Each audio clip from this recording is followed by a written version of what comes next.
আমাদের ইমাম, জাতীয় ইমাম জনাব তারেক রহমান। ইমাম মুয়াজ্জিন সম্মেলনে তারেক রহমানকে ইমাম সম্বোধন করে বিপাকে পড়েছেন বিএনপির স্থায়ী কমিটির সদস্য সালাউদ্দিন আহমেদ। তৎক্ষণাৎ হইচই শুরু হয়ে যায় সম্মেলন কেন্দ্র জুড়ে। বক্তব্যের শুরুতেই সালাউদ্দিন আহমেদ বলেন, আমাদের নেতা তারেক রহমান, আপনাদের ভাষায় বলি আমাদের ইমাম। কথা বলার সাথে সাথেই কয়েকজন চিৎকার করে ওঠেন ভুয়া ভুয়া বলে।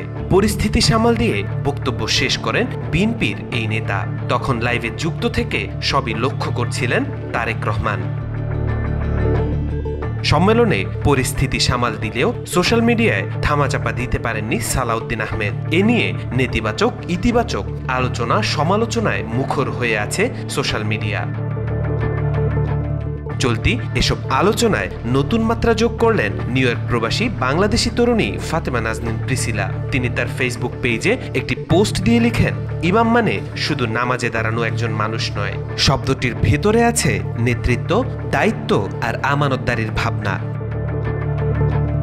তারপরেই তিনি আবার লিখেন, ইমাম সেই ব্যক্তি যিনি ঈমান আকীদায় সঠিক, ন্যায়নিষ্ঠ, চরিত্রে পরিষ্কার, জ্ঞান ও আচরণে অন্যদের পথ দেখাতে সক্ষম।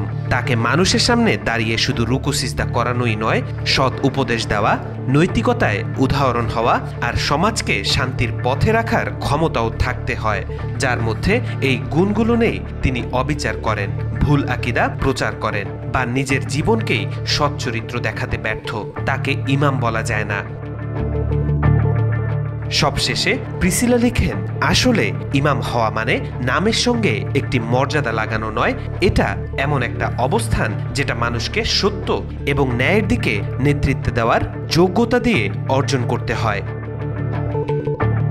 সালাউদ্দিন আহমেদের এমন বক্তব্যে রাজনৈতিক মহলে শুরু হয়েছে নতুন সমালোচনার ঝড়। এখন দেখার পালা কোথাকার জল কোথায় গিয়ে গড়ায়।